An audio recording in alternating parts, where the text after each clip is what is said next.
नमस्कार. पुरंदर न्यूज चॅनलतर्फे आपलं सर्वांचं स्वागत आहे. नमस्कार. पुरंदर न्यूज चॅनलमध्ये आपलं सर्वांचं स्वागत आहे. शेठ गोविंद रघुनाथ शेठ साबळे कॉलेज ऑफ फार्मसी येथे आपण आलेलो आहोत. प्राचार्य डॉक्टर चव्हाण मॅडम आपल्या समवेत आहेत. 25 सप्टेंबर हा वर्ल्ड फार्मासिस्ट डे साजरा केला जातो. पुरंदर तालुक्यात हे एकमेव फार्मसी कॉलेज आहे. सर्वात जुनं कॉलेज आहे पुणे जिल्ह्यामध्ये, नावाजलेलं कॉलेज आहे. 25 तारखेच्या निमित्तानं आपण या प्राचार्यांशी संवाद साधणार आहोत. नमस्कार मॅडम. नमस्कार सर. 25 सप्टेंबर हा वर्ल्ड फार्मसी डे का व कशा प्रकारे साजरा केला जातो? या वर्षीची काय नेमकी थीम आहे? वर्ल्ड फार्मसिस्ट डे हा 25 सप्टेंबरला दरवर्षी साजरा केला जातो.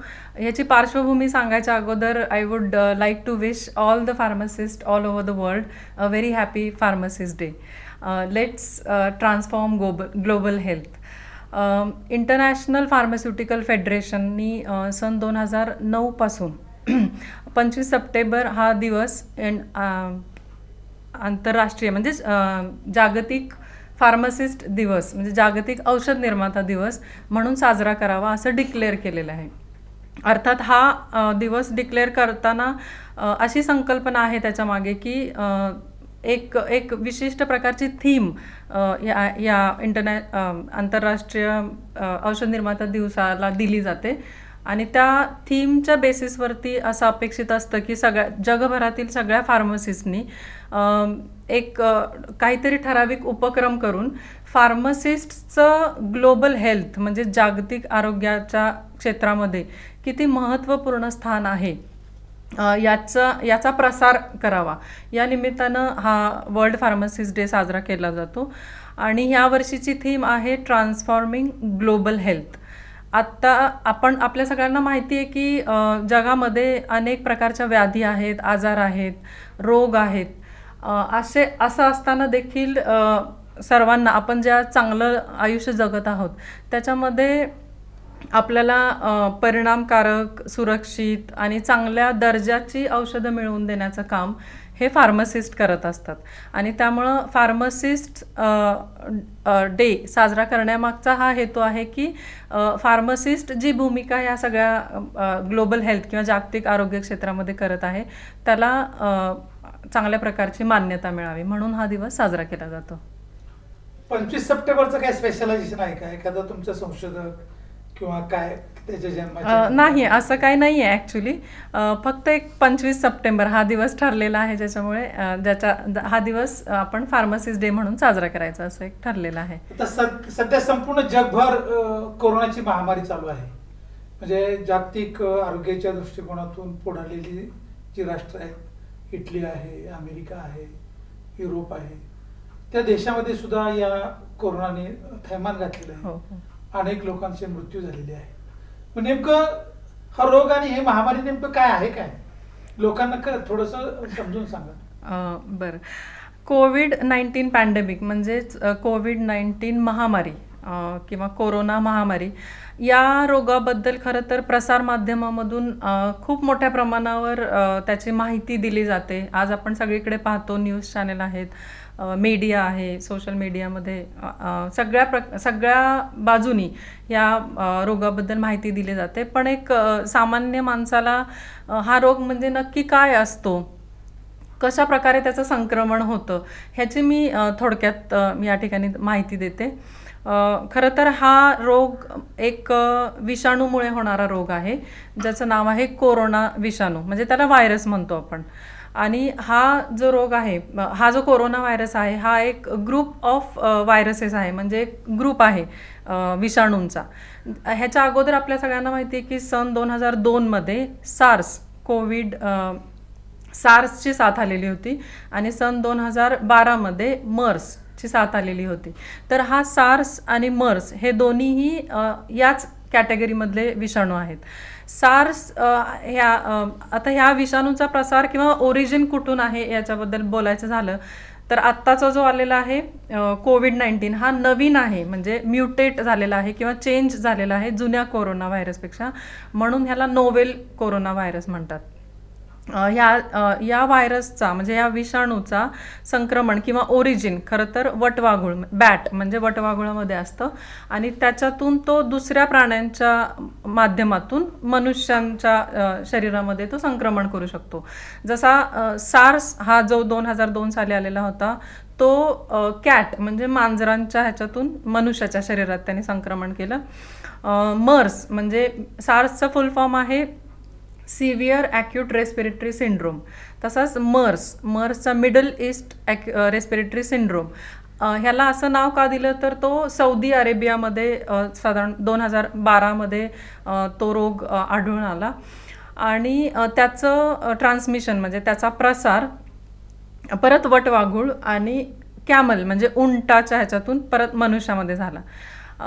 आता ह्या 2 साथींबद्दल बोलायचं झालं तर सार्स ही साथ फार अशी धोकादायक नव्हती, म्हणजे त्याचा पण मृत्यूदर कमी होता.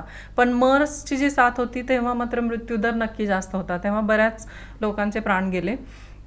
आणि आत्ताचा जो आलेला आहे 2019मध्ये म्हणजे डिसेंबर 2019मध्ये चायनामध्ये हा प्रथम आढळून आला, ज्याच्यामध्ये ह्याची सुरुवात परत वटवाघूळमधून होते ह्या विषाणूची आणि तो संक्रमित होतो पँगोलिन नावाच्या प्राण्यामधून आणि मग तो मनुष्यामध्ये झालेला आहे, असा अभ्यासामधून आढळून आलेला आहे.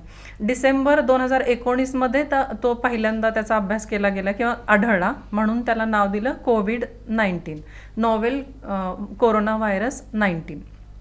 तर आता हा रोग कसा होतो आत्ता ह्या कोविड-19चं तसं पाहायला गेलं तर मृत्यूदर फारसा नाही आहे. साधारणपणे म्हणजे आपल्या देशाचा जर विचार करायला गेला तर 2 ते 3% आहे, जो खूप कमी आहे. आणि रिकव्हरी रेट खूप चांगला आहे, म्हणजे देशभरातला बघितलं तर साधारणपणे 80% आहे, पण महाराष्ट्रामध्ये थोडासा कमी आहे, आपल्या 74 ते 75% आहे.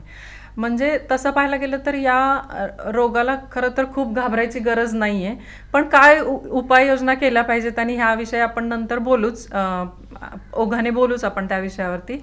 पण हा रोग एक्झॅक्टली कसा होतो किंवा ह्याचं संक्रमण कसं होतं हे मी थोडक्यात सांगते. हा विषाणू ह्याला कोरोना का नाव आहे तर त्याला क्राऊन जो आपल्या डोक्यावरती असतात तर त्या क्राऊनचा जसा शेप असतो तसा ह्याचा एक्सटर्नल एन्व्हलप असतं, त्याचा शेप त्या क्राऊनसारखा असतो, म्हणून ह्याला कोरोना हे नाव दिले.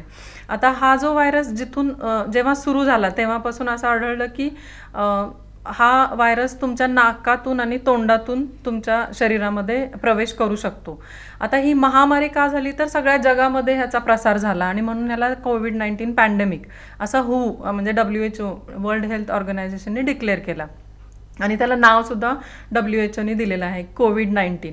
आता हा जो रोग आहे, विषाणू असतात, विषाणू आणि जीवाणूमध्ये फरक असा असतो की जीवाणू म्हणजे बॅक्टेरिया. खरं तर आपल्या आजूबाजूला खूप सारे जंतू असतात आणि आपल्या शरीरात ते कुठल्या ना कुठल्या तरी मार्गाने जातात आणि ते आपल्या शरीरातल्या गोष्टींना अफेक्ट करू शकतात किंवा रोग निर्माण करू शकतात. जीवाणू आणि विषाणू हे जास्त प्रमाणात आढळून येतात, त्यातल्या त्यात जीवाणू अजून जास्त आढळून येतात म्हणजे बॅक्टेरिया, आणि विषाणू हे कमी आढळतात. पण विषाणूंमुळे होणारा जो रोग आहे किंवा संसर्ग आहे तो जरा जास्त घातक असतो, कारण जीवाणूंमुळे होणाऱ्या रोगांवरती आता आपल्याकडे बऱ्यापैकी औषधं आहेत, खूप औषधं आहेत, अँटीबायोटिक्स आहेत, अँटीबॅक्टेरियल आहेत, विषाणूंवरती पण आहेत आपल्याकडे अँटीव्हायरल, पण त्याच्याबद्दल पण आपण नंतर बोलू. पण हा जो विषाणू आहे त्याला तो पॅरासाइट असतो, म्हणजे त्याला स्वतःहून तो मल्टिप्लाय होऊ शकत नाही, त्याला आपल्या शरीराची गरज पडते, म्हणजे दुसऱ्याच्या शरीराची गरज पडते, म्हणून त्याला पॅरासाइट म्हणतो आपण. मग तो आपल्या शरीरामध्ये नाक किंवा तोंडामार्फत एकदा आपल्या शरीरामध्ये गेल्यानंतर आपल्या शरीरातल्या ज्या पेशी आहेत त्या पेशींवरती हल्ला करायला सुरुवात करतो आणि पेशीमध्ये थोडा वेळ तो पेशीच्या आवरणावरती राहतो आणि मग थोड्या वेळानंतर एक विशिष्ट प्रक्रिया होते ज्याच्यामुळे तो आत शिरतो. आत शिरल्यानंतर विषाणूंना आयदर DNA किंवा RNA त्यांच्या म्हणजे जनुकीय जे मटेरियल आहे, जेनेटिक मटेरियल आयदर DNA किंवा RNA असतं, पण तो स्वतःहून त्याचं मल्टिप्लिकेशन होत नाही. त्याला आपल्या शरीराची गरज पडते किंवा आपल्या पेशींची गरज पडते. आत गेल्यानंतर, सेलच्या आत गेल्यानंतर तो आपल्या शरीरातल्या ज्या पेशींची जी रॉ मटेरियल आहे किंवा जे सामान आहे आपण म्हणू शकतो, ते वापरून त्या स्वतः मल्टिप्लाय होतो आणि आतल्या पेशीमध्येच तो एका व्हायरसचे खूप सारे व्हायरसेस तयार होतात आणि मग ते पेशीमधून बाहेर होतात. अशा प्रकारे तो एका पेशीमधून शिरून मल्टिप्लाय होऊन डिव्हिजन होऊन मोठ्या प्रमाणात बाहेर पडतो आणि मग मोठ्या प्रमाणात संक्रमण करतो. आता ह्याचा परिणाम असा होतो, म्हणजे साध्या भाषेत सांगायचं झालं तर आपल्या घरात कुणीतरी बाहेरची व्यक्ती आली, जबरदस्ती आली आणि ते सगळ्या आपल्या घरातल्या गोष्टी वापरायला लागल्या, आपलं किचन, टॉयलेट, बेडरूम ह्या सगळ्या गोष्टी वापरायला लागल्या आणि त्यांना त्याची फॅमिली पण तिथे वाढायला लागली, तर साहजिकच आपल्याला त्रास होतो की नाही. तर तशा प्रकारेच आपल्या शरीरातली जी पेशींमधला जे सामान आहे, मटेरियल आहे, मशिनरी आहे, ती वापरल्यामुळे आपली जी नॉर्मल सिस्टीम आहे बॉडीची ती त्याच्यावरती परिणाम होतो. दुसरी महत्त्वाची गोष्ट म्हणजे आपलं शरीर काय एवढं कमकुवत नसतं. आपल्या शरीरामध्ये रोगप्रतिकारक शक्ती असते, ज्याला इम्युनिटी म्हणतो. कुठलंही संक्रमण आपल्या शरीरामध्ये झाले, कुठलेही जंतू आपल्या शरीरामध्ये गेले तर ही आपल्या शरीरामध्ये अशी सिस्टीम आहे की त्या जंतूबरोबर फाईट करण्याची तयारी आपल्या शरीराची असते. तसे एक मेकॅनिझम आहे किंवा तशी एक सिस्टीम आहे.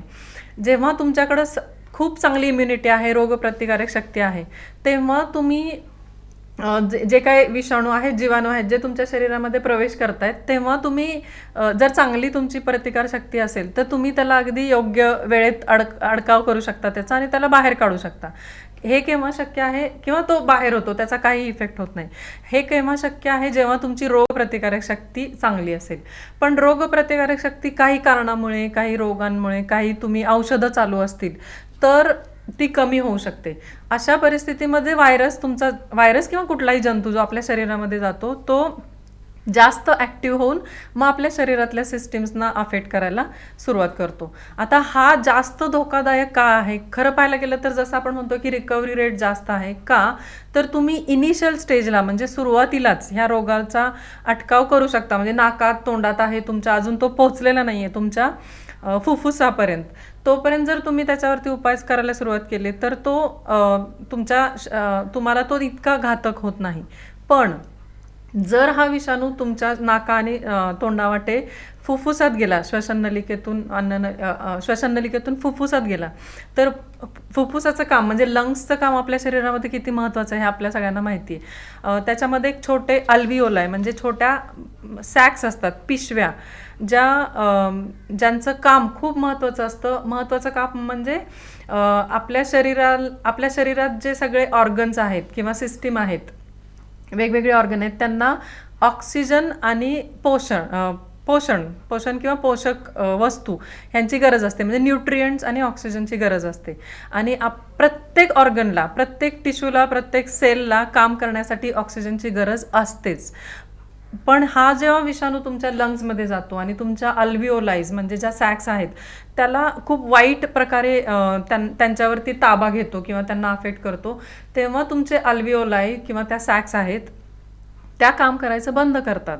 आणि जे ऑक्सिजन म्हणजे ऑक्सिजनेटेड रक्त जे आपलं सगळ्या शरीरामध्ये पसरतं त्याचं प्रमाण आपोआप कमी व्हायला लागतं. म्हणजे ऑक्सिजन जो रक्तातून सगळ्या भागांपर्यंत, अवयवांपर्यंत पोचतोय तो पोहोचत नाही आणि मग त्याचे इफेक्ट आपल्या शरीरामध्ये जास्त दिसू लागतात किंवा त्या क्षणी तो जास्त धोकादायक होतो. कारण ऑक्सिजन नाही, न्यूट्रिएंट्स नाही, तर तुमचे सगळे अवयव चांगल्या पद्धतीनं काम करायचं बंद करतात आणि मग त्या क्षणी हा रोग खूप धोकादायक असतो. म्हणून एक सुरुवातीच्या स्टेजला जर त्याचा अटकाव झाला तर ठीक आहे, पण नंतर खूप उशीर झाला, तो ऑलरेडी तुमच्या फुफ्फुसात गेला आणि तुमचं शरीर रक्तातून तुमचं ऑक्सिजन सगळ्या अवयवापर्यंत पोहोचत नाही, तेव्हा मात्र हा रोग प्राणघातक नक्कीच होऊ शकतो. याच्यावर अद्याप लस का उपलब्ध नाही? लस पण नाहीये आणि औषध पण जे रामबाण आपण म्हणू शकतो औषध, जसं प्रत्येक रोगावरती औषध असतं, रामबाण औषध असतं की ते दिलं की तो व्यक्ती व्यवस्थित होऊन घरी जातो असं असतं. पण ह्याच्यावरती रामबाण उपाय नाही आहे किंवा लस नाही आहे. ह्याला काही कारणं अशी आहेत. सगळ्यात पहिलं कारण म्हणजे हा नवीन आहे. विषाणू किंवा जीवाणू असतात ते आपल्या आपल्या त्याला म्युटेशन म्हणतात, म्हणजे ते आपल्या शरीरामध्ये बदल करतात आपल्या ह्याच्यामध्ये. म्हणजे जनरली कसं होतं की औषध आता आता अजून थोडं एक्सप्लेन करून सांगायचं झालं तर आपल्याकडे आपल्या शरीरात 2 प्रकारचे रोग असतात. एक एक कॅटेगरी रोगाची आणि दुसरी कॅटेगरी बघायला गेलं तर एक कॅटेगरी अशी असते की जी तुमचे शरीरातली जी सिस्टीम आहे त्याच्यामध्ये काही बिघाड आला तर होते. फॉर एक्झाम्पल हायपरटेन्शन म्हणजे BP. कधी होतो की तुमच्या बॉडीमध्ये काहीतरी असे चेंजेस झालेले आहेत की तुमचा BP नॉर्मल राहत नाही आहे किंवा तुमचं ब्लड प्रेशर वाढतंय किंवा डिप्रेशन झाले, म्हणजे जिथे तुमचे न्यूरोट्रान्समीटर जे ठराविक अमाऊंटमध्ये व्हायला पाहिजे ते होत नाही आहेत, कमी जास्त होत आहेत. तर ह्या रोगांना आपण शरीराशी रिलेटेड रोग म्हणतो. आणि बाकीचे जे रोग आहेत त्यांना ते कशामुळे होतात तर बाहेरचे जे जंतू आहेत जे आपल्या शरीरामध्ये जातात आणि मग ते आपल्या शरीराला वाईट प्रकारे अफेक्ट करतात. तर औषध बघायचं झालं तर औषध कसं असतं की म्हणजे औषध जेव्हा डेव्हलप करतो, फार्मसी जेव्हा औषध डेव्हलप करतो तेव्हा हे जे जंतू असतात त्या जंतूंना मारायला पाहिजे, शरीरात गेलेल्या जंतूंना मारणं आवश्यक आहे. आपल्या शरीरावरती त्याचा कमी परिणाम झाला पाहिजे. ते जंतू मारले की आपण त्या रोगापासून मुक्त होतो. जेव्हा हा जंतू आपल्या शरीरामध्ये संसर्ग करतो तेव्हा काही सिम्पटम्स आपल्याला दिसायला लागतात, ताप येणं, थंडी वाजणं वगैरे हे सिम्पटम्स सुरू होतात. आणि ह्या जंतूला टार्गेट करणं खूप महत्त्वाचं असतं आणि तशा प्रकारचं औषध बनवायला लागतं. आता तशा प्रकारचं औषध जेव्हा डेव्हलप करतो आपण किंवा त्याच्यावरती काम करत असतो तेव्हा आपण त्या विषाणूचा, जीवाणूचा, त्या जंतूच्या शरीराचा पूर्ण अभ्यास करत असतो. आणि आपल्याला जर माहिती असेल की बाबा ह्या पद्धतीने तो मल्टिप्लाय होतो तर कुठली तरी त्याची एखादी स्टेप आपण टार्गेट करतो आणि त्यांना मारतो. ह्याला किमोथेरपी म्हणतात. म्हणजे टार्गेट त्या ऑर्गॅनिझम्सना, मायक्रो ऑर्गॅनिझम्सना किंवा जंतूंना टार्गेट करून मारणे, ह्याला किमोथेरपी म्हणतात. आता हा जो व्हायरस आहे तो नॉवेल आहे, नवीन आहे, त्याचं शरीर पूर्ण वेगळं आहे, त्याचा अभ्यास केला गेलेला नाही. त्यामुळं जेव्हा ही महामारी आली तेव्हा आपल्याकडे तशी कुठलीच यंत्रणा, कुठलंच औषध किंवा कुठलीच लस आपल्याकडे अवेलेबल नव्हती. आता औषधाबद्दल तुम्ही म्हणाल तर तसं तर अँटीव्हायरल म्हणजे जे विषाणूंच्या विरुद्ध काम करतात अशी औषधं असतात. पण ती सुद्धा आत्ताच्या परिस्थितीमध्ये जी काही अवेलेबल आहेत ती सुद्धा ह्या नवीन व्हायरसला परिणामकारकरित्या मारू शकत नाही आहेत किंवा त्याच्यावरती उपाय करू शकत नाहीत. त्यामुळे आत्ता खरी गरज आहे की आणि लस का नाही आहे ह्याचं उत्तर सांगायचं झालं तर लस बनवण्यासाठी पण तुम्हाला तो ऑर्गॅनिझम लागतो, म्हणजे जो विषाणू लागतो. आणि आता लस कशी तयार होते सांगायचं झालं तर लस म्हणजेच नक्की काय असतं तर तुम्हाला तो जंतू मेलेल्या अवस्थेमध्ये किंवा हाफ मेलेला म्हणजे अशा अवस्थेमध्ये तो आपल्या शरीरात देतात. त्याला अँटीजेन म्हणू शकतो आपण, म्हणजे अँटीजेनच्या फॉर्ममध्ये तो आपल्या शरीरात जातो आणि आपलं शरीर मग फाईट करायला सुरुवात करतं आणि अँटीबॉडीज तयार करतं आपल्या शरीरामध्ये. मग एकदा तुम्हाला लस दिली की तुमच्या शरीरात अँटीबॉडीज तयार झालेल्या आहेत. आता समजा काही दिवसानंतर तुम्ही त्या जंतूंनी तुमच्यावरती अटॅक केला किंवा तुमच्या शरीरात शिरायला बघतोय, तेव्हा काय होतं की ते अँटीबॉडीज तुमच्या शरीरात असल्यामुळे ते त्याला तिथेच थोपवतात. म्हणजे ऑलरेडी तुम्ही तयार आहात त्याच्याशी फाईट करण्यासाठी किंवा त्याला थांबवण्यासाठी. तर ही झाली लस तयार करण्यात किंवा ह्याला म्हणतात लस. पण लस तयार करण्यासाठी पण आपल्याला तो विषाणू हवा आहे, त्याला शरीरात दिल्यानंतर. आणि लस तयार करणे ही खूप मोठी प्रोसेस आहे तसं पाहायला गेलं तर. म्हणजे कुठलीही लस जेव्हा तुम्ही मास लेवलवरती देता, खूप लोकांना देता, तेव्हा ती परिणामकारक पाहिजे, उच्च दर्जाची पाहिजे, सुरक्षित पाहिजे. त्याला बऱ्याच रेस्ट्रिक्शन्स आहेत, रेग्युलेटरी बॉडीजच्या रिस्ट्रिक्शन आहेत, त्याला अप्रुव्हल लागतं, FDA अप्रुव्हल किंवा रेग्युलेटरी बॉडीजचं अप्रुव्हल लागतं. तर लस तयार होणं ही खूप कमी वेळात तयार होणारी गोष्ट नाही आहे. तर मला असं वाटतं की आत्ता जगात इतकी संशोधक, सायंटिस्ट, खूप खूप खूप मोठ्या मोठ्या कंपन्या, सर्व जागतिक म्हणजे जगातल्या सगळ्या देशांमध्येच म्हणायला हरकत नाही आहे, ह्याच्यावरती लसीचं काम चालू आहे. तर मला असं वाटतं की खूप दिवस नाही लागणार की आपल्याला लवकरच एक चांगल्या प्रकारची लस ह्या रोगावरती मिळेल. आता या रोगाचा प्रादुर्भाव टाळण्यासाठी कोणत्या प्रकारच्या उपाययोजना केल्या पाहिजे? आता ह्या रोगावरती प्रादुर्भाव टाळण्यासाठी काय उपचार करायला लागतील किंवा उपाययोजना करायला लागतील त्याच्या अगोदर मला तुम्हाला सांगावंसं वाटेल की कुठली कुठली औषधं दिली जातात दवाखान्यात, काय एक्झॅक्ट लाईन ऑफ ट्रीटमेंट असते. सध्या अँटीव्हायरल जर बघायचं झालं तर आता आपल्याकडे काही लिमिटेड अँटीव्हायरल्स आहेत ज्याच्यामध्ये काम पण चालू आहे. रिटोनावीर, लोपिनावीर, रेमडेसिवीर ज्याच्याबद्दल तुम्ही बऱ्याच लोकांनी ऐकलं असेल, फॅव्हिपिरावीर, ॲव्हिपॅव्हिर, कोरोनावीर हे जे नवीन अँटीव्हायरल्स आहेत ते आता रशियानी डेव्हलप केलेले आहेत. म्हणजे ह्या क्षेत्रामध्ये पण काम चालू आहे. ही औषधं दिली जातात. ही काही प्रमाणात ह्या व्हायरसवरती म्हणजे ह्या विषाणूवरती उपयुक्त आहेत, नक्कीच आहेत. त्याबरोबरच हायड्रॉक्झिक्लोरोक्विन हे एक औषध आहे जे खरं मुळात अँटी मलेरियल आहे. पण असं पाहण्यात आलेलं आहे की त्याला थोडीशी अँटीव्हायरल ॲक्टिव्हिटी पण आहे. म्हणजे तो थोडासा ह्या विषाणूला अडकाव करू शकतो एका स्टेजला. म्हणून तो हायड्रॉक्झिक्लोरोक्विन पण वापरला जातो. त्याचप्रमाणे अझिथ्रोमायसिन हे एक अँटीबायोटिक आहे ज्याचा झिका व्हायरस वगैरे ह्याच्यावरती म्हणजे अँटीबायोटिक असून त्याची जीवाणूवरती पण त्याची ॲक्शन आहे, शिवाय तो विषाणूंवरतीही उपयोगी ठरलेला आहे. म्हणून त्याला अँटी इन्फ्लामेटरी ॲक्शन पण आहे. सो अझिथ्रोमायसिन आणि हायड्रॉक्झिक्लोरोक्विन हे कॉम्बिनेशन यूज केलं जातं. त्याबरोबरच हे जे मी सांगितले अँटीव्हायरल्स, अँटीरिट्रोव्हायरल्स हे पण वापरले जातात. त्याचप्रमाणे इम्युनोमॉड्युलेटर्स दिले जातात की तुमची इम्युनिटी वाढवण्यासाठी. त्याबरोबरच आत्ता असं पण रेकमेंड केलेलं आहे की तुम्ही स्टेरॉइड्स पण वापरू शकता काही प्रमाणात ह्याचा उपचार करण्यासाठी. त्याबरोबरच तुम्ही प्लाझ्मा थेरपीबद्दल पण ऐकलं असेल. प्लाझ्मा थेरपी ही कन्सेप्ट अशी आहे की ज्यांना ऑलरेडी कोरोना झालेला आहे म्हणजे ज्यांना ऑलरेडी संसर्ग झालेला आहे त्यांच्या शरीरात अँटीबॉडीज तयार होतात.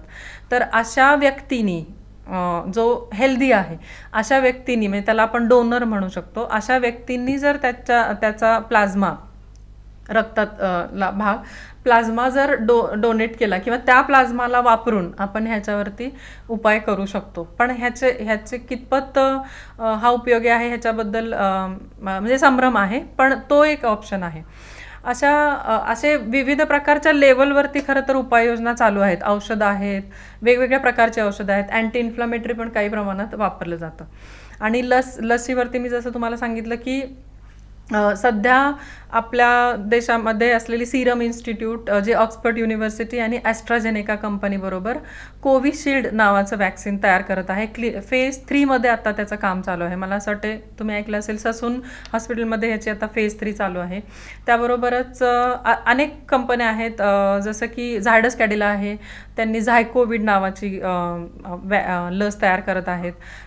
परत भारत बायोटेक आहे ज्यांच्याकडे कोवॅक्सिन नावाची लस तयार होत आहे. त्याबरोबरच फायझर कंपनी आहे ते पण करत आहे. आणि चायना तर करतच आहे, म्हणजे त्यांच्याकडे आहे, त्यांनी ऑलरेडी त्यांच्या सोल्जर्सना दिलेली आहे. आता ते पुढे पण त्याचं काम करणार आहेत. रशियानी आपण ऐकलं असेल की रशियानी एक लस तयार केलेली आहे वेक्टर नावाच्या कंपनीनी. पण त्या लसीबद्दल सांगायचं झालं तर ती लस कायमस्वरूपी परिणामकारक नसणार आहे. 6 महिन्यांसाठीच ते तुम्हाला एक प्रकारचं शिल्ड किंवा प्रोटेक्शन देणार आहे. म्हणून ती लस कितपत उपयोगी आहे, तात्पुरती उपयोगी राहील. हे आपण म्हणजे असं तर खरं खूप म्हणजे ही तर काही मी काही उदाहरणं सांगितली.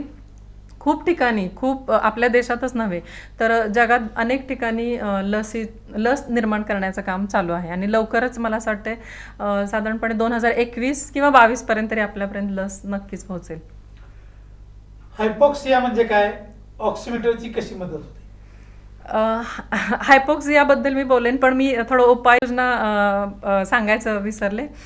उपाययोजना सांगायचं झालं तर मी जसं म्हटलं की लस येणार आहे. सध्या परिणामकारक औषध ह्याच्यावरती नाही आणि लस येणार आहे पण ती कधी येणार ह्याचा वेळ आपल्याला आत्ता खरंच माहिती नाही आहे.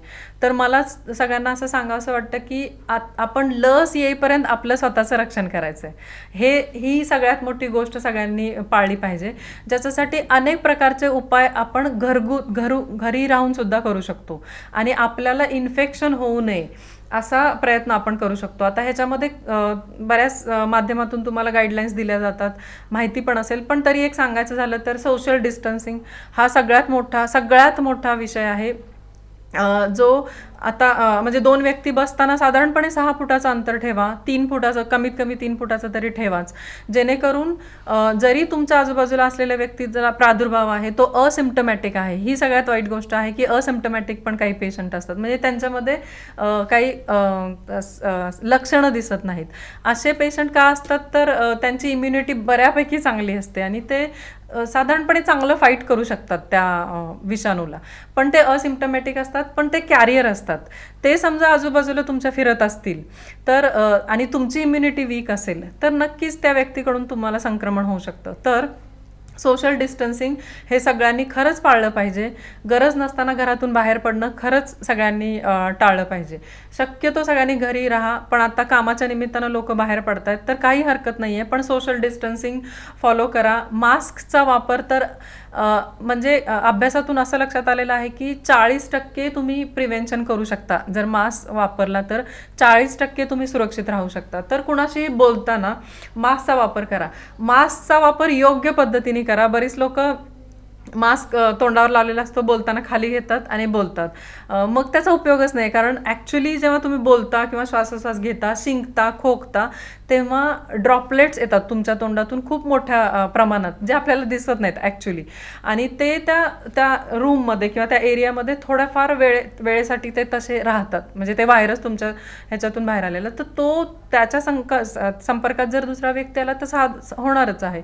तर मास्कचा वापर कंपल्सरी आहे. प्रशासन पण ह्याच्यावरती खूप मोठ्या प्रमाणावर आता मोहीम चालू आहे की जो वापरत नाही त्याला फाईन करणे वगैरे. ह्याची खरं तर गरजच नाही पडायला पाहिजे, आपण आपल्या सुरक्षिततेसाठी करतोय. त्याबरोबरच तुम्ही विटॅमिन सी घ्या, जे इम्युनिटी बूस्ट करायला तुम्हाला खूप मदत करते. त्याबरोबरच तुम्ही मल्टीव्हिटॅमिन कॅप्सूल्स पण घेऊ शकता. तुम्ही दिवसातून 2 वेळा वाफ घ्या. वाफ घेण्याचं गरम पाणी प्या. गरम पाणी पिला तर तुमच्या घशात जर विषाणू काही काळासाठी राहत असेल तर त्याला तुम्ही तिथेच मारता. गरम पाणी आणि सोपमध्ये हा विषाणू राहू शकत नाही, तर तुम्ही तिथेच मारता त्या ठिकाणी. पण बऱ्याच वेळा असं होतं की श्वासामधून तो तुमच्या एका श्वासन नलिकेच्या एका भागामध्ये जाऊन तो राहू शकतो, जरी तुम्ही गरम पाणी पित असाल तरी.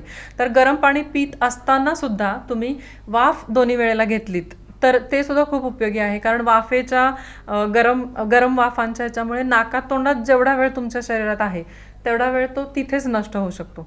कारण ह्या विषाणूचा इन्क्युबेशन पिरियड म्हणजे त्याला पूर्णपणे आपल्या शरीरावरती ताबा घेण्यासाठी 14 दिवस लागतात.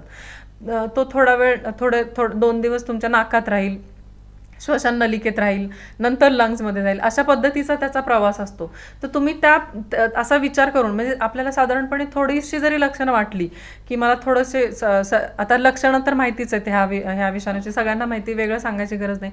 ताप, थोडेसे घसा खवखवणे, सर्दी, आणि मेन तर श्वास घ्यायला थोडा तुम्हाला त्रास वाटत असेल तर, आणि अजून पण काही लक्षणं आहेत. पण अशी लक्षणं तुम्हाला साधारणपणे अंग दुखणे वगैरे अशी लक्षणं थोडीशी वाटायला लागली तर तुम्ही लगेचच उपाय करा. अगदीच तुम्ही खरंच जागरूक असाल तर मी तर म्हणेन टेस्ट पण करून घ्या, काहीच हरकत नाही. आता असं पाहण्यात आलेलं आहे की बरीच लोक टेस्ट पॉझिटिव्हच येते असं विचार करतात आणि टेस्टच करायला घाबरतात. पण त्यांनी काय होणार नाही. आपल्यावरती इतकी मोठी जबाबदारी आहे. हा पॅन्डेमिकला म्हणजे ह्या महामारीची साखळी तोडणं खूप गरजेचं आहे. त्यामुळं तुम्ही जर म्हणजे एखाद्याला लाज वाटते बाबा मला कोरोना झालाय असं म्हणायला किंवा भीतीपोटी जर तुम्ही आपली माहिती जर सगळ्यांना सांगत नसाल तर ती तुम्ही खूप मोठी चूक करताय. कारण जेवढं लोकांना माहिती पडेल किंवा जेवढं तुम्ही आयसोलेटेड राहाल तेवढं तुमचे संक्रमण तुम्ही थांबवणार आहात. तर ह्या गोष्टी सगळ्यांनी करायला खरंच काय हरकत नाही. ह्या अगदी आपल्या लेवलवरती करणाऱ्या उपाययोजना आहेत. त्याच्यामध्ये तुम्ही म्हणाल तसं ऑक्सिमीटरचा वापर सगळ्यांनी करायला हरकत नाहीये. सतत टेम्परेचर तुमचं मोजत राहा, ऑक्सिमीटरचा वापर करा, सॅनिटायझरचा मेन तर वापर करा.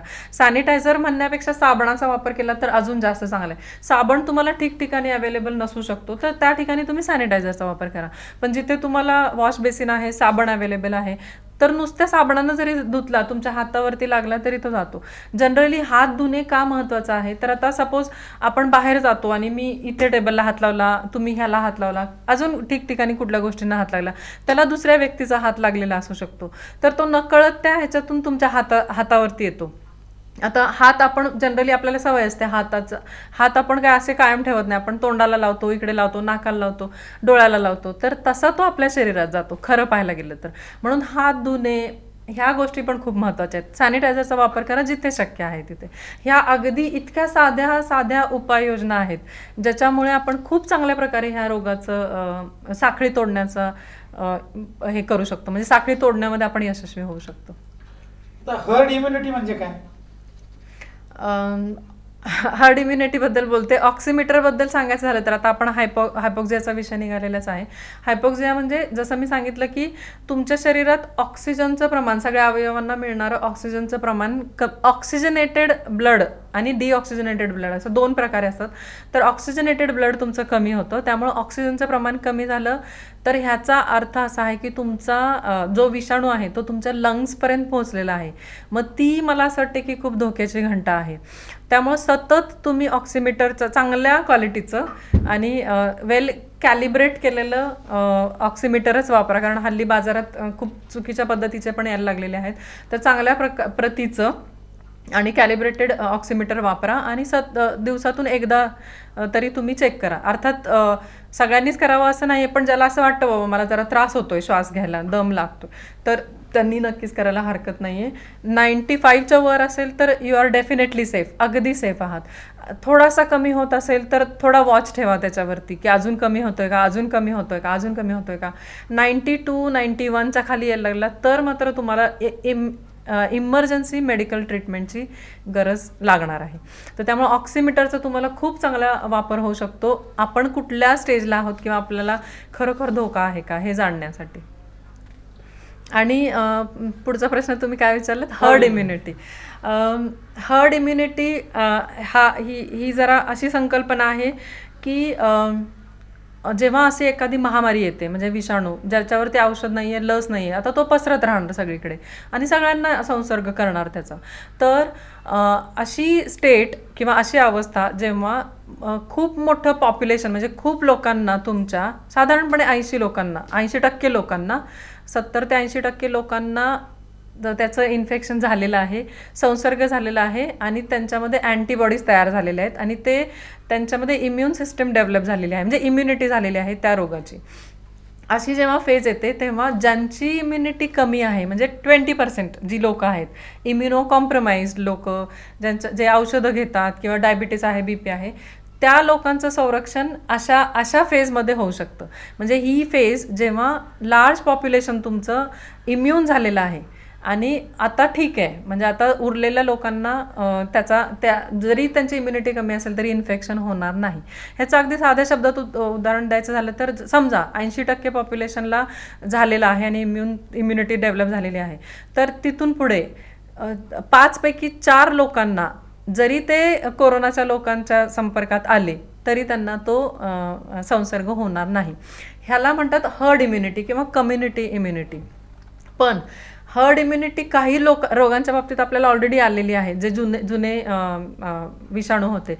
पण ह्या रोगाच्या बाबतीत आपण जर हर्ड इम्युनिटीची वाट पाहिली तर वाट पाहणं म्हणजे काय की खूप लोकांना होऊन जाऊ दे कोरोना आणि मग सगळे सेफ होतील. तर हे हर्ड इम्युनिटीची वाट पाहणं at the cost of lives of others, म्हणजे असं आपण म्हणू शकत नाही की लोकांना इम्युनिटी होऊ दे आणि बाकीच्या लोकांना जाऊ दे, गेले तरी काय हरकत नाही, कारण प्रत्येक प्राण, प्रत्येक जीव अनमोल आहे. आणि त्यामुळं मला असं वाटतं की कुणाचाच प्राण ह्याच्यामध्ये जाऊ नये, कुणाचंच जीवितहानी होऊ नये. आणि त्यामुळं हर्ड इम्युनिटीची वाट पाहणं म्हणजे थोडं रिस्की आहे, किंवा हर्ड इम्युनिटी होईल तेव्हा होईल, पण आपण असं म्हणून चालणार नाही की हां हर्ड इम्युनिटी होईल आणि आपण सेफ होऊ, असं म्हणण्यात खरंच काय अर्थ नाही आहे. आपल्याला गरज आहे आत्ता ती म्हणजे साखळी तोडण्याची, आणि योग्य प्रकारच्या उपाययोजना करून तुम्ही ह्या रोगापासून स्वतःला वाचवू शकता. प्रत्येकाने स्वतःला जर वाचवलं तर मला असं वाटतं की चांगल्या प्रकारे आपण ह्याच्यावरती कंट्रोल आणू शकतो. आता या कोरोनाच्या महामारीमध्ये फार्मासिस्टची काय भूमिका आहे? खरं तर आमच्या अगदी जिव्हाळ्याचा प्रश्न विचारलात. फार्मासिस्ट काय करतो? फार्मासिस्ट कोरोना योद्धा अशी एक आपल्या आत्ता जी कन्सेप्ट आलेली आहे त्याच्यामध्ये वैद्यकीय क्षेत्रातील असतील किंवा पोलीस झाले, प्रशासन झाले, ह्या सगळ्यांना आपण कोरोना योद्धा म्हणतो. पॅरामेडिकल ह्याच्यामध्ये काम करणाऱ्या लोकांना अगदी त्यांचं काम सॅल्यूट करण्यासारखं, ह्याच्यात कुठलाही वाद नाही. पण मला असं वाटतं की आम्ही फार्मसिस्ट थोडेसे अंडर एस्टिमेटेड आहोत ह्याच्यामध्ये. कारण फार्मसिस्ट हा कुठल्याही कोरोना योद्ध्यापेक्षा कमी नाही. आज जे आपण चांगलं लाईफ जगतोय, चांगल्या प्रकारची जीवनपद्धती आपली आहे, कुठलाही रोग झाला तरी त्याच्यावर औषध आहे, ही जी चांगल्या पद्धतीची आपण आयुष्य जगतोय, ह्याच्या मागे कुणाचे प्रयत्न आहेत? ते फार्मसिस्टचे आहेत. कारण कुठल्याही रोगावरती औषध तयार करणं ह्यामध्ये फार्मसिस्टची भूमिका सगळ्यात महत्त्वाची राहते. तर मला असं वाटतं की फार्मसिस्ट जो नवीन नवीन औषधं परिणामकारक, सुरक्षित, चांगल्या पद्धतीची, चांगल्या दर्जाची, उत्तम दर्जाची औषधं तुमच्यापर्यंत पोहोचवतो. मग ते कुठलेही रोग असू दे. आज असाध्य रोग असले तरी त्याच्यावरती औषध आपल्याला मिळतंय. आणि मग हे मला असं वाटतं की फार्मसिस्टच करतात. तर कुठेतरी पडद्याच्या मागे फार्मसिस्ट नक्कीच काम करतात आणि त्यामुळे फार्मसिस्ट पण एका लेवलला आपण त्यांना कोरोना योद्धा नक्कीच म्हणू शकतो. बरं, आता हे तर झालं जे औषधं तयार करतात. बऱ्याच वेळा लोकांच्या मध्ये अशी संकल्पना असते की फार्मसिस्ट सामान्यांच्यात अशी संकल्पना असते की फार्मसिस्ट म्हणजे जो दुकानावर बसतो, तो मेडिकल शॉपवरती किंवा केमिस्ट शॉपवरती बसतो, तो म्हणजेच फार्मसिस्ट, त्याच्यापेक्षा वेगळं काही नसतं. तर मला सगळ्यांना आज ह्या वर्ल्ड फार्मसिस्ट डेच्या निमित्ताने खरंच मला सांगायचं की फार्मसी हे क्षेत्र खूप मोठं आहे. फार्मसिस्टचं काम खूपच नोबल आहे, खरंच चांगलं काम आहे. आता ह्या कामांची लिस्ट म्हणजे फार्मसिस्ट काय करतो हे सांगायचं झालं तर जसं मी सगळ्यात पहिले सांगितलं की रिसर्च अँड डेव्हलपमेंट म्हणजे ज्या कंपन्या तुमची औषधं तयार करतात त्याच्यामध्ये कोर जे काम करणारे व्यक्ती आहेत ते फार्मसिस्टच आहेत. रिसर्च करणं, रोगांचा रिसर्च करणं, त्याच्यावरती चांगल्या पद्धतीची औषधं तयार करणं, ह्याच्यामध्ये खूप मेहनत लागते, खूप पैसा लागतो आणि हे सगळं फार्मसिस्ट करतायत आमचे. चांगल्या प्रकारचं ज्ञान घेऊन फार्मसिस्ट हे नवीन नवीन रोगांवरती चांगल्या प्रतीची औषधं तयार करतात. हे झालं रिसर्च अँड डेव्हलपमेंटमध्ये. पण फील्डमध्ये जर तुम्ही बघायला गेलात तर फार्मसिस्ट आज कुठेही कमी नाही. समुपदेशन म्हणजे काउन्सिलिंग हा भाग फार्मसिस्ट खूप चांगल्या प्रकारे करू शकतो. का तर फार्मसिस्टला रोगांचं ज्ञान आहे. रोग कसा होतो शरीरामध्ये, कुठले जंतू आहेत, त्यांचं काय नेचर आहे, ह्या सगळ्याचं ज्ञान आहे. त्याच्यावरती औषध आहे तो कसा काम करतो त्याचं ज्ञान आहे. कुठल्या प्रकारचे डोसेज फॉर्म असतात. आता डोसेज फॉर्म म्हणजे सांगायचं झालं तर टॅबलेट झाली, कॅप्सूल झाली, अजून वेगवेगळ्या इंजेक्शन्स आहेत, वेगवेगळ्या प्रकारचे डोसेज फॉर्म, पॅचेस आहेत, ट्रान्सडर्मल आहेत, ऑइंटमेंट्स आहेत, क्रीम्स आहेत, किती प्रकारचे डोसेज फॉर्म्स आहेत. तर हे डोसेज फॉर्म्स तयार करण्यामध्ये पण फार्मसिस्टचं कॉन्ट्रीब्युशन आहे. तर हे सगळं काम फार्मसिस्ट करत असतात. काउन्सिलिंगचा भाग घ्यायचा झाला तर हेल्दी लाईफ कशी असावी, चांगल्या पद्धतीचं जेवण तुम्ही कसं घेतलं पाहिजे, विटॅमिन्सची तुमच्या शरीरात किती गरज आहे, तुम्ही ते किती घेतलं पाहिजे, ह्याचं काउन्सिलिंग, ह्याचं समुपदेशन फार्मसिस्टच चांगल्या प्रकारे करू शकतो. एवढंच नाही तर वॅक्सिनेशन किती इम्पॉर्टंट आहे. वॅक्सिनेशन, लहान मुलांना जे वॅक्सिनेशन करतात तर ते तुम्ही वेळोवेळी केलं पाहिजे, ह्याच्याबद्दल पण चांगल्या प्रकारचं समुपदेशन फार्मसिस्ट करतात. एवढंच नाही तर औषधाचा डोस कसा आहे, त्याचे डोस इंटरवल काय आहे, म्हणजे सकाळी घ्यायचा, संध्याकाळी घ्यायचा का 3 वेळा घ्यायचा का एकदाच घ्यायचा, हे पण चांगल्या प्रकारे फार्मसिस्टच सांगू शकतात. एवढंच नाही तर औषध जेव्हा आपण घेतो तेव्हा आपल्या शरीरात त्याचे काही दुष्परिणाम पण दिसून येतात. तर हे औषध घेतल्यानंतर तुम्हाला हे दुष्परिणाम दिसू शकतात, हे फार्मसिस्ट जास्त चांगलं सांगू शकतो. एवढंच नाही तर आता एक व्यक्ती 2 प्रकारचे औषध घेत असेल तर बऱ्याच औषधांमध्ये असं आहे की ड्रग इंटरॅक्शन्स होतात. म्हणजे एका औषधामुळे दुसऱ्या औषधाचा परिणाम कमी होतो किंवा तो वाढतो किंवा टॉक्सिसिटी होते.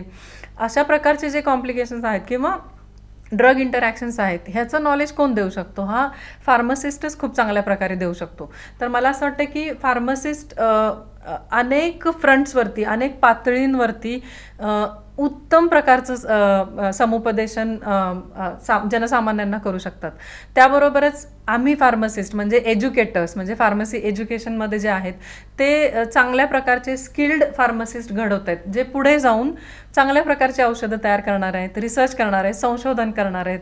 आणि अजून आत्ता आपण जी विषाणूची जी म्हणजे हा पॅन्डेमिक पाहतोय, अजून खूप वेगवेगळ्या प्रकारचे संकट आपल्या जगावर येऊ शकतात, अँटीबायोटिकचा वापर कसा केला पाहिजे हे फार्मसिस्ट चांगल्या पद्धतीने सांगू शकतात. कारण फार्मसिस्टला माहिती आहे की अँटीबायोटिक खूप प्रमाणात तुम्ही अननेसेसरी वापरलं गरज नसताना तर त्याचा रेझिस्टन्स तयार होतो आणि त्या ड्रगला तुमचे जंतू रिस्पॉन्ड करत नाहीत, त्याला रेझिस्टन्स तयार होतो असं म्हणतात.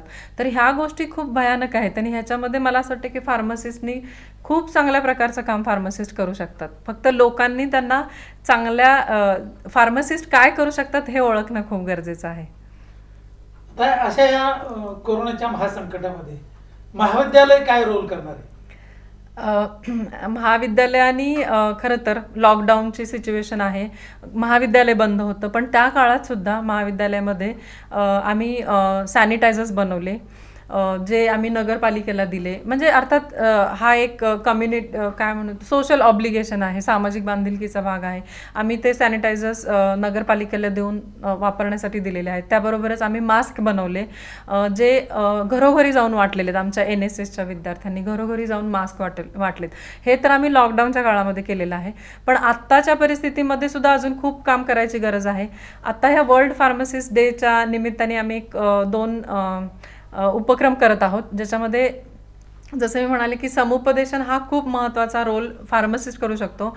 म्हणून ह्या संकल्पनेतून आम्ही विचार करून महाविद्यालयात आम्ही एक हॅलो फार्मसिस्ट नावाचं समुपदेशन केंद्र ओपन करतोय आजच्या ह्या दिवशी, ज्याच्यामध्ये आम्ही एका ठराविक वेळेला एक फोन नंबर देणार सगळ्यांना आणि ह्या ठराविक वेळेमध्ये आमचे जे शिक्षक तज्ज्ञ आहेत, कारण गेली कित्येक वर्ष आम्ही ह्या क्षेत्रामध्ये आहोत, 10पेक्षा जास्त वर्ष काम केलेले शिक्षक ह्या महाविद्यालयामध्ये आहेत, तर चांगल्या प्रकारचं समुपदेशन औषधांबद्दल असेल, दुष्परिणामांच्या बद्दल असेल किंवा सध्याच्या या परिस्थितीमध्ये कोविड-19च्या परिस्थितीमध्ये तुम्ही काय केलं पाहिजे, काय नाही केलं पाहिजे, तुमचं काही लोकांना थोडंसं स्ट्रेस असतो, भीती असते, तर त्याच्या संदर्भात चांगल्या प्रकारचं समुपदेशन करण्याचा आमचा मानस आहे.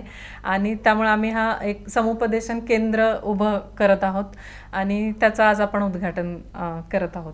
हे करणार आहोत. हे कायमस्वरूपी राहणारी आमची ॲक्टिव्हिटी आहे, म्हणजे फक्त कोविडलाच लिमिटेड नाही, तर आम्ही कायमस्वरूपी हा उपक्रम ठेवणार आहे. जेवढं म्हणून आम्हाला समाजाला देता येईल, समाजाला चांगल्या प्रकारचं ज्ञान, चांगल्या प्रकारचं समुपदेशन करता येईल ते करण्याचा आम्ही नक्कीच प्रयत्न करणार आहोत. आणि फार्मा क्वीज म्हणून एक आम्ही करतोय की फार्मसिस्ट डे किंवा फार्मसिस्टबद्दल काही प्रश्न विचारून आम्ही लोकांच्यामध्ये अवेअरनेस तयार करण्याचा प्रयत्न करत आहोत. याबरोबरच आम्ही आमच्या महाविद्यालयातील, आता खरं तर आमच्या महाविद्यालयातील विद्यार्थी इथे नाही आहेत, प्रत्यक्षात नाही आहेत, ते ज्या ज्या ठिकाणी आहेत त्या ठिकाणी आम्ही मुलांना आवाहन केलेलं आहे की म्हणजे करणारच आहेत आमची मुलं, की त्यांनी जरी आम्ही खूप मोठ्या संख्येने बाहेर पडू शकत नसेल आत्ताच्या परिस्थितीमध्ये, कारण सोशल डिस्टन्सिंग आहे, तर अशा परिस्थितीमध्ये बाहेर पडणं थोडं धोकादायक, कारण एकीकडे आपण म्हणतो घरी राहा, तर आम्ही असं एक संकल्पना आहे की प्रत्येक विद्यार्थी आपल्या आजूबाजूच्या किमान 2 ते 4 घरांपर्यंत जाऊन त्या घरातल्या लोकांची चौकशी करून त्यांना चांगल्या प्रकारचं मार्गदर्शन, समुपदेशन करणार की बाबा तुमच्या घरात कुणाला काय अडचण आहे का, मग तुम्हाला टेस्ट करायची गरज आहे, क्वारंटाईन म्हणजे काय, अगदी छोट्या छोट्या गोष्टी असतात ह्या लोकांना माहिती नसतात, तर ह्या चांगल्या प्रकारे करण्याचा आम्ही प्रयत्न करणार आहोत. विशेषतः ग्रामीण भागामध्ये राहणारे विद्यार्थी यामध्ये खूप चांगल्या प्रकारे काम करू शकतात. आम्ही एक म्हणजे ग्रामस्थांसाठी एक प्रश्नावली पण तयार केलेली आहे, ज्याच्यामध्ये आम्ही काही प्रश्न विचारणार आहोत त्यांना की तुम्हाला काय त्रास होतो का, किंवा काय अशा वेगवेगळ्या प्रकारचे प्रश्न आम्ही तयार केलेले आहेत, ते विचारून त्यांना आम्ही त्याच्या बेसिसवरती पण चांगल्या प्रकारचं समुपदेशन करणार आहोत.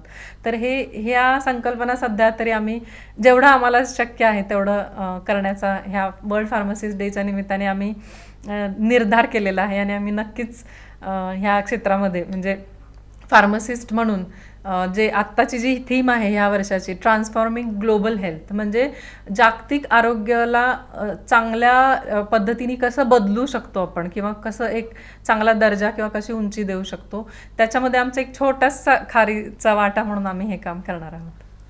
धन्यवाद डॉक्टर. खऱ्या अर्थानं तुम्ही आज या कोरोनाबाबत अतिशय उत्तम अशा प्रकारचं मार्गदर्शन केलेलं आहे. परंतु आणखी एक छोटा सवाल तुम्हाला मी शेवटचा विचारणार आहे की कोरोनाबाबत गर्भवती महिलेने समजा कोरोनाचा संसर्ग झाला तर तिने जास्तीची काय काळजी घेणं गरजेचं आहे का, याच पद्धतीने काळजी घेतली? गर्भवती महिलांनी खरं तर सांगायला हरकत नाही की त्यांनी जास्त काळजी घेतली पाहिजे. गर्भवती महिला घ्या किंवा म्हणजे आता तुम्ही हा गर्भवती महिलांच्याबद्दलच विचारला, पण बाकीचे पण जे आहेत ज्यांना कोमॉर्बिडिटी आहे, म्हणजे दुसरे पण रोग आहेत, म्हणजे BP झालं, डायबिटीज झालं किंवा अजून कॅन्सर पेशंट आहेत किंवा असे जे पेशंट आहेत, अशा लोकांनी जास्त काळजी घेण्याची का गरज असते, तर त्यांच्यामध्ये फिजिओलॉजिकल चेंजेस होत असतात शरीरामध्ये. तर हे जे गर्भवती महिलांच्या बाबतीत पर्टिक्युलरली शरीरामध्ये फिजिओलॉजिकल चेंजेस होत असतात आणि अशा परिस्थितीमध्ये इम्युनिटी ही काय आपली कॉन्स्टंट राहणारी फेज नाही आहे, ती इक्विलिब्रियममध्ये असते. तुमची कमी जास्त होऊ शकते, तुमचा आहार कसा आहे, तुम्ही व्यायाम करता का, ह्या सगळ्या गोष्टीवरती इम्युनिटी असते. तर कुठल्या एका क्षणाला इम्युनिटी कमी झाली किंवा कुठल्या एका वीक ह्याला जर त्या गर्भवती महिलेला संसर्ग झाला तर तो त्या महिलेसाठी पण धोकादायक असू शकतो आणि कदाचित बाळासाठी पण धोकादायक असू शकतो. त्यामुळे गर्भवती महिलांनी जास्त काळजी घेणं अगदी गरजेचं आहे. मग काळजीमध्ये ह्याच गोष्टी ज्या आपण सांगितलेल्या आहेत, शक्यतो बाहेरच्या संपर्कात कुणाच्याही येऊ नये. दवाखान्यात जरी जायची वेळ झाली, म्हणजे क्लिनिकमध्ये रेग्युलर चेकअपला जरी जायचं झालं तरी सर्व प्रकारच्या प्रिकॉशन्स घेऊन अशा महिलांनी बाहेर जाणं गरजेचं आहे. धन्यवाद. सासवडच्या या साबळे फार्मसी कॉलेजच्या प्राचार्यांनी अतिशय चांगल्या प्रकारचं उद्बोधन केलेलं आहे. या साबळे महाविद्यालयानं पुरंदरमध्ये खऱ्या अर्थानं समुपदेशनाचं, आरोग्य जागृतीचं, कोरोना संबंधी जागृतीचं काम करावं. उपचार जरी नसला तर प्रतिकारशक्ती वाढवणं आणि अगोदर जर काळजी घेतली तर या रोगापासून बचाव होऊ शकतो. अतिशय अत्यंत मोलाचं अशा प्रकारचे मार्गदर्शन केलेलं आहे. धन्यवाद. धन्यवाद.